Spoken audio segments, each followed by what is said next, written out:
Hello കൂട്ടുകാരെ, ഇന്ന് നമ്മൾ ചെയ്യാൻ പോകുന്നത് പുട്ടുണ്ടാക്കാൻ പോകണം. അതിന് നമുക്ക് തേങ്ങ ചിരവേ. അപ്പം ഞാൻ തേങ്ങ ചിരവ് എടുത്തിട്ടുണ്ട്. ഞാൻ 1.5 തേങ്ങയാണ് എടുത്തേക്കുന്നത്. നിങ്ങൾക്ക് ഇഷ്ടമുള്ള അത്ര തേങ്ങ എടുക്കാം. പുട്ടിനനുസരിച്ചുള്ള തേങ്ങ എടുത്തേക്കുന്നത്. ചെറുപയർ എടുത്തിട്ടുണ്ട്. നമുക്കിനി ഇത് ഒന്ന് കഴുകാം. ചെറുപയർ കഴുകുന്നതെന്നു വെച്ചാൽ നമ്മൾ പുട്ടിൻ്റെ കൂടെ ചെറുപയറാണ് എടുക്കുന്നത്.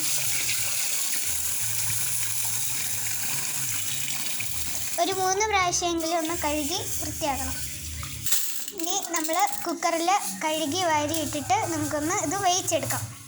അപ്പം നമ്മളിത് സൂക്ഷിച്ചും കണ്ടൊക്കെ നോക്കിയിടണം. ഇതിൻ്റെ അകത്ത് ചില പയറിൻ്റെ അകത്തൊക്കെ കല്ലൊക്കെ കാണും. ഇതിൻ്റെ അകത്തേക്ക് ഇനി ഇച്ചിരി വെള്ളം ഒഴിക്കാം. ഏകദേശം ഒരു 1.5 കപ്പെങ്കിലും ഒഴിക്കണേ. അടുത്തതായി ചെയ്യാൻ പോകുന്നത് നമുക്ക് വെള്ളം അടുപ്പേ വെക്കാം. നമ്മളിത് ഇപ്പം പുട്ടുപൊടി കുഴയ്ക്കാൻ വേണ്ടിയുള്ള പാത്രമെല്ലാം എടുത്ത് വെച്ചിട്ടുണ്ട്. നമുക്ക് പുട്ടുപൊടി ഇടാം. നമ്മൾ എടുത്തേക്കുന്ന പുട്ടുപൊടിയുടെ പേര് അജ്മി എന്ന് പറയുന്ന പുട്ടുപൊടിയാണ്. നിങ്ങൾക്ക് ആവശ്യത്തിനത്ര പുട്ടുപൊടി എടുക്കുക. നമ്മൾ നേരത്തെ അടുപ്പിൽ വെച്ചിരുന്ന വെള്ളം ചൂടായിട്ടുണ്ട്. ഇളം ചൂടി വേണം നമ്മളത് പുട്ടുപൊടിക്കകത്ത് വയ്ക്കാൻ. പുട്ടുപൊടിക്കകത്ത് നമ്മൾ ഇച്ചിരി ജീരകം ഇട്ട് കൊടുക്കാം. ആവശ്യത്തിനുള്ള ഉപ്പും കൂടി ഇട്ട് കൊടുക്കാം. അപ്പം ഇത് ഒരു വെറൈറ്റി പുട്ടാണ്.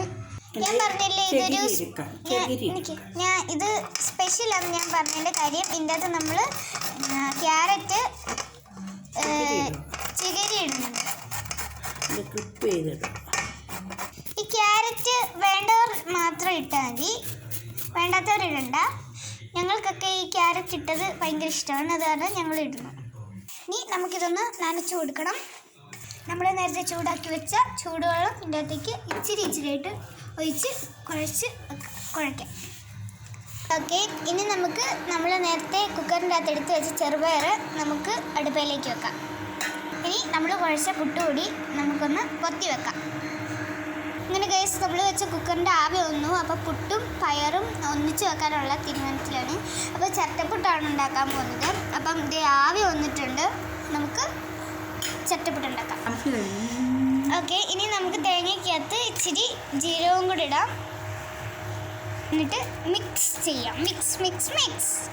നമ്മുടെ ചിരട്ടയ്ക്കകത്തേക്ക് ഇച്ചിരി തേങ്ങ ഇട്ടു. അതിന് നമ്മുടെ പുട്ടുപൊടി ഇടാൻ പോവാണ്.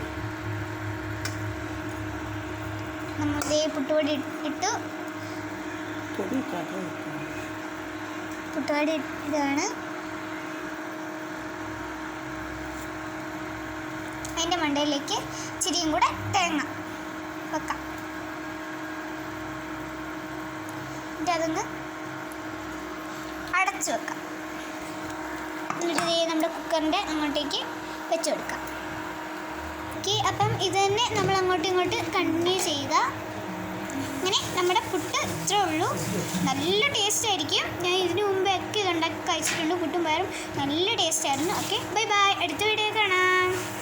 എല്ലാവർക്കും ഇത് ഇഷ്ടപ്പെട്ടെങ്കിൽ ലൈക്ക് ചെയ്യുക. ബൈ.